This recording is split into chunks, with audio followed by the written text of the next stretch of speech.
Welcome to today's brand origin deep dive. You've heard of the product, but do you know how a forgotten warehouse corner and a company searching for its soul reshaped the digital world forever?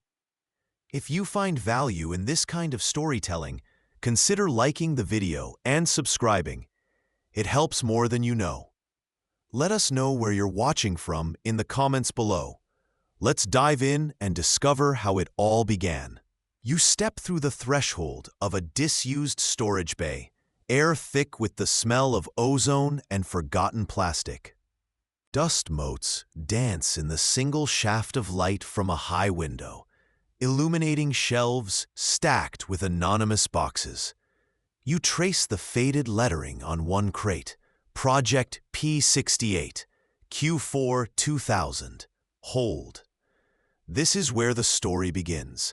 Not with launch fanfare, but with the quiet hum of dormant potential and the weight of history gathering dust. You feel the chill, the sense of something immense born from fragile beginnings, hidden away until its moment. The air pulses with the echo of ideas, some that soared, others that simply died. You are here to listen to the silence, to uncover the whispers behind the polished veneer, the hidden story of a revolution that began not with a bang, but with a click. This era finds the company, then known primarily for its computers, grappling with a sprawling, messy digital landscape.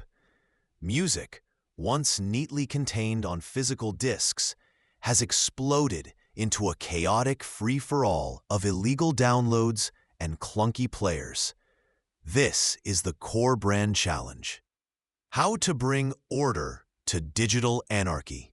The deep-seated need for control becomes the initial motivation, a yearning for a simple, elegant solution in a world overwhelmed by data sprawl. Brand historians still debate whether the leadership truly grasped the scale of the digital music problem, or were just taking a calculated gamble on a new hardware category.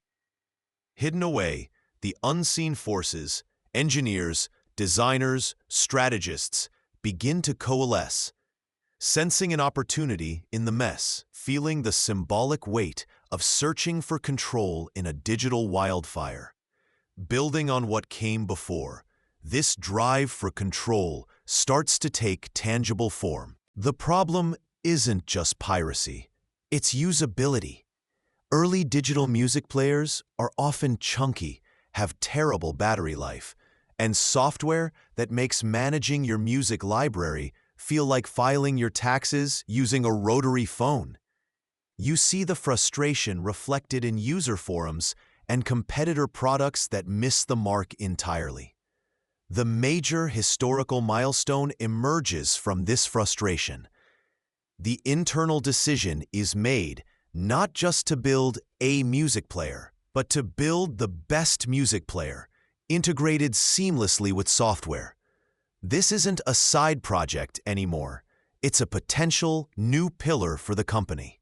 A quirky, lesser-known detail from this phase involves the early concepts. Some reportedly looked like walkie-talkies or oddly shaped keychains. A far cry from the sleek device that would eventually arrive. It's a reminder that innovation often starts with awkward, ugly ducklings. Analysts continue to question the reasoning behind committing significant resources at a time when the company was still regaining its footing. But the belief in simplicity and user experience is the driving force. A gamble on the idea that people craved elegance in their digital lives. This need for order, felt strongly within the company, fuels the early explorations into what a truly user-friendly digital music experience could be. As explored in the previous phase, the concept of a better digital music player takes root, but bringing it to life presents immense engineering and design challenges. Battery technology struggles to power devices for long periods. Tiny hard drives are prone to skipping, and the interface needs to be revolutionary. not just incremental. You witness the intense pressure on the engineering teams.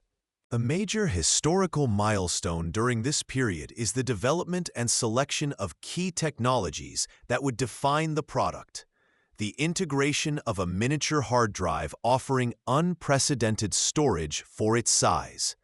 The adoption of FireWire for blisteringly fast music syncing compared to slow USB. And crucially, the invention of the intuitive click-wheel interface. A quirky, lesser-known detail involves the secrecy. Prototypes were often disguised in boxes or hidden under blankets during transit within the building, with project team members requiring special access codes, fostering an almost spy thriller atmosphere around P68. Brand historians still debate whether the reliance on FireWire, a faster but less common port than USB at the time, was a strategic misstep that limited early adoption, or a necessary technological choice for performance that forced users onto the company's ecosystem. The focus remains unwavering. Create a device that makes managing thousands of songs feel effortless. Building on what came before, the intense development culminates in a product ready for the world. The atmosphere shifts from the quiet hum of the lab to the carefully orchestrated reveal. The major historical milestone is the product launch event itself, late in 2001. Standing on stage, the leader holds up a small white rectangle, a device unlike anything else widely available. It's simple, almost stark, with a large capacity and a promise. 1,000 songs in your pocket. The price point is high, raising eyebrows, but the design and ease of use immediately differentiate it. Initial market reaction is mixed. Some scoff at the cost and the Mac-only compatibility, calling it a niche product. A quirky, lesser-known detail from the launch fallout is the number of tech journalists who initially dismissed the product, focusing on technical specifications or price rather than the revolutionary user experience. A classic case of missing the forest for the trees. Analysts continue to question the reasoning behind the initial high price and limited compatibility, wondering if a broader approach from day one would have accelerated its dominance. But the company banked on quality and user experience winning out in the long run. The seed is planted, not just of a product, but of an ecosystem centered around music and ease. As explored in the previous phase, the initial launch plants the seed, but the real growth requires nurturing the ecosystem and reaching a wider audience. The challenge shifts from building the device to building the platform around it and breaking out of the niche. You watch as subsequent iterations refine the design, improve battery life, and add features. The major historical milestone that truly catapults the brand into the mainstream is the launch of the associated digital music store in 2003 and subsequent compatibility with Windows.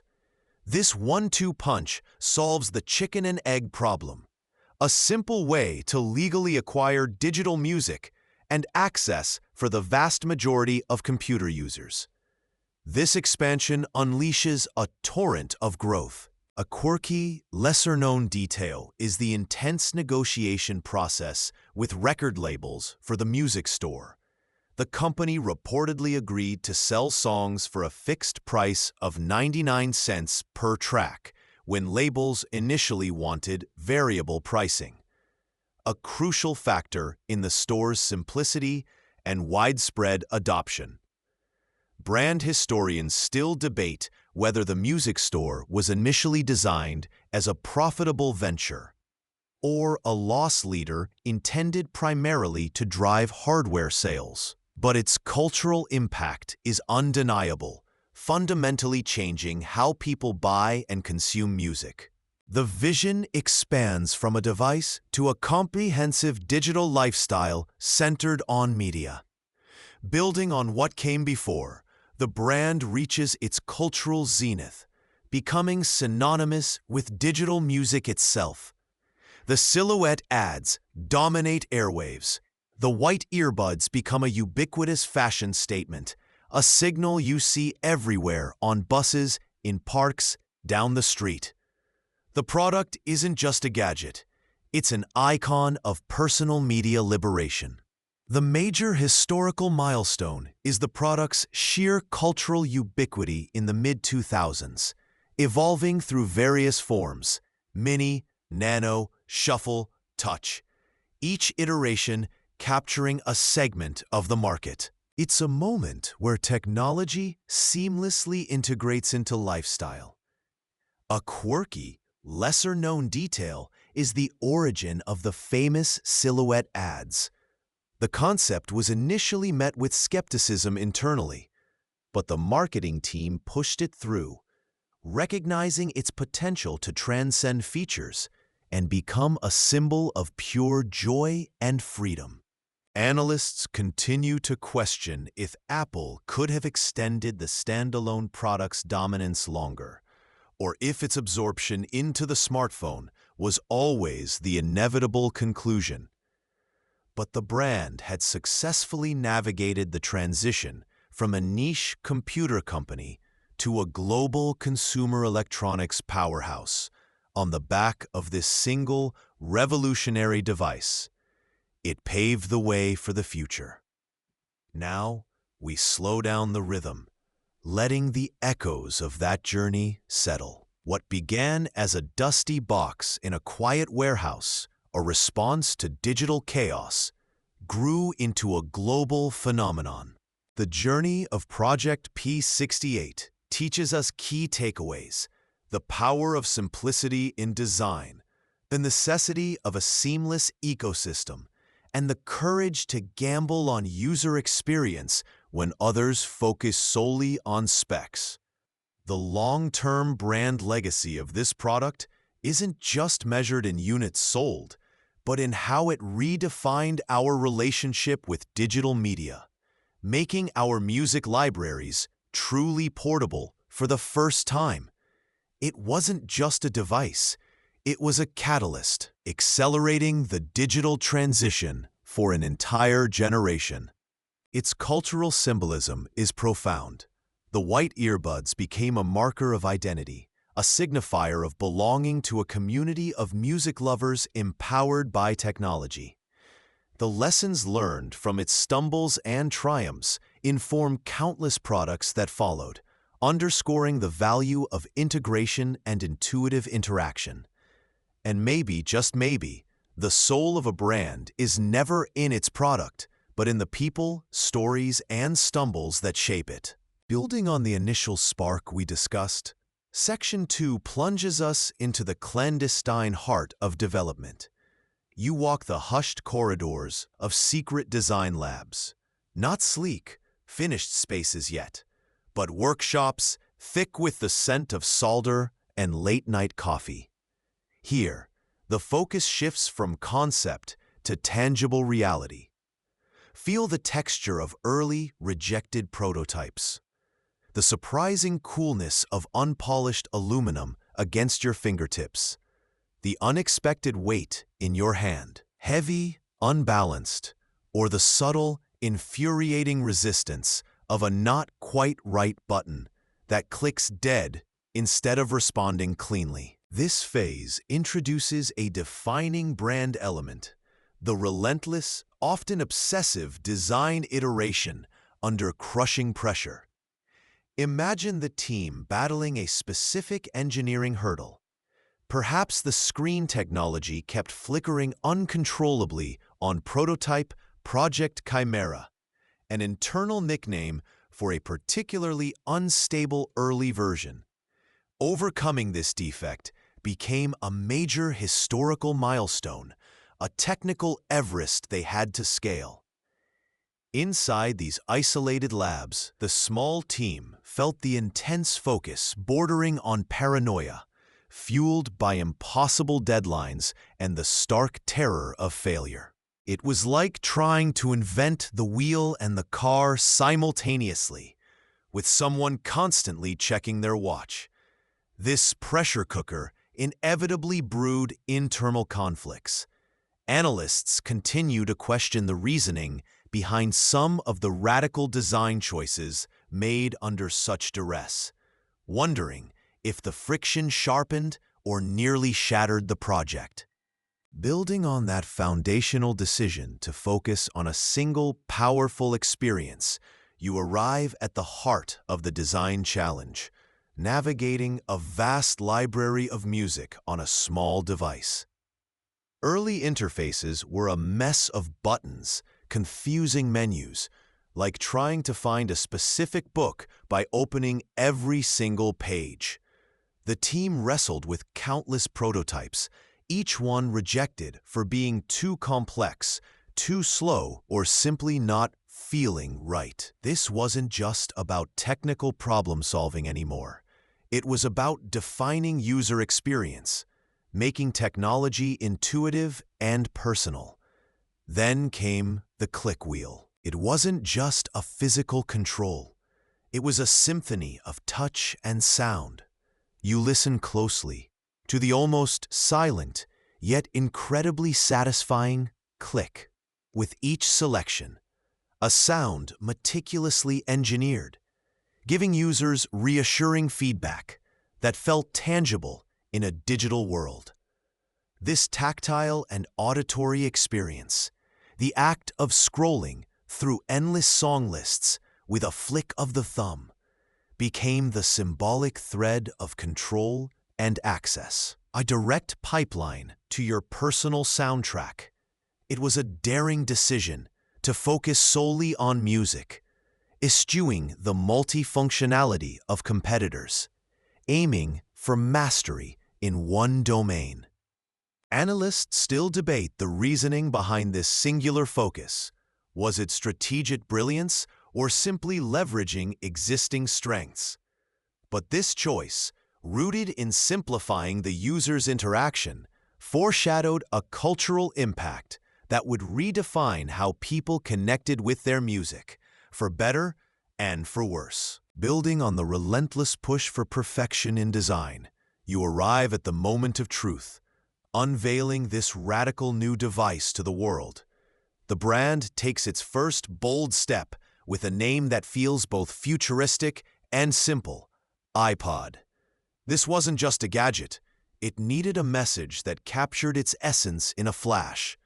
The team lands on a tagline that still echoes today, a major historical milestone in marketing simplicity: 1,000 songs in your pocket. Think about that for a second.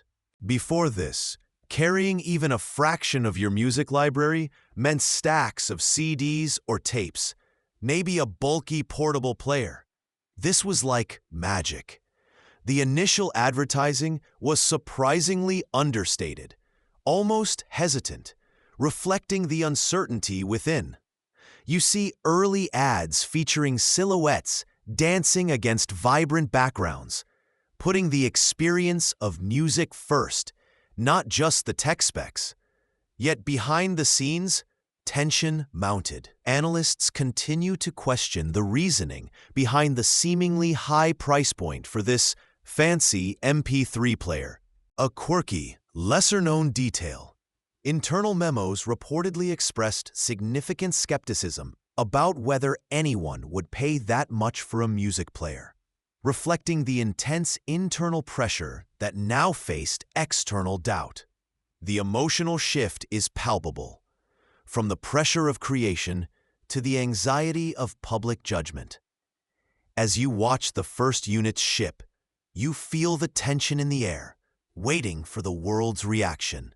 The concept of 1,000 songs begins its transformation from a mere capacity figure into a powerful symbol of liberation, foreshadowing a massive cultural upheaval in how music was not just heard, but owned and lived with. Building on that wave of triumph we just discussed, the iPod didn't just sit still.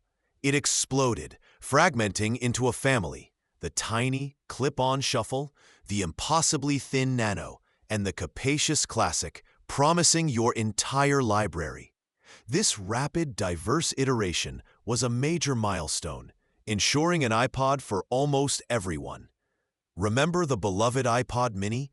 It vanished almost overnight, replaced by the Nano, a swift move that surprised many loyal users who preferred the mini's feel. A quirky detail highlighting Apple's focus on the next big thing. As the iPod became ubiquitous, a flood of competitors hit the market. Zune, SanDisk, countless others, trying desperately to copy the magic, often falling short like a bad karaoke performance. The iPod was no longer a novelty. It was simply the way you listened on the go. But the pace was relentless. Apple pushed new versions annually, subtly nudging planned obsolescence. Yet, the true turning point wasn't external competition. It was from within. You saw the rise of the iPhone. Suddenly, your phone was your music player, and much more. This caused a quiet, emotional shift, from confident dominance to subtle defensiveness for the dedicated device. The iconic click wheel, the physical interface that defined an era, began its slow fade, replaced by the sleek interaction of the touchscreen. A technological and cultural transition playing out in your hand, familiar to anyone using a modern smartphone.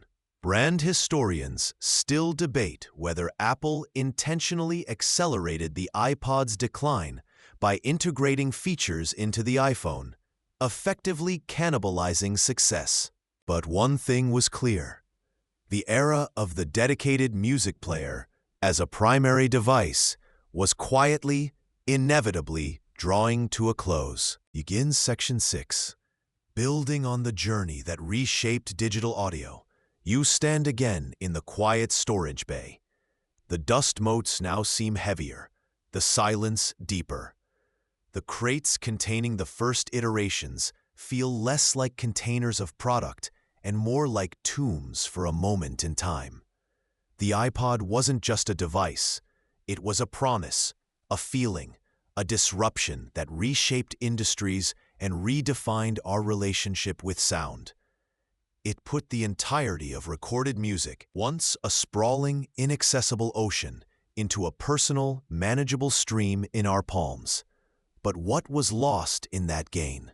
Did control truly empower, or did it pave the way for a different kind of enclosure, a digital cage? The click wheel's ghost still turns in the minds of millions, a phantom limb of a past interaction. Its lineage lives on, not just in the devices we carry, but in the very structure of digital consumption. Yet the dedicated player is gone, a relic. Brand historians still debate whether its eventual quiet discontinuation was inevitable in the face of convergence or a missed opportunity for a niche market. Are these quiet spaces, these forgotten archives, where true innovation eventually retires?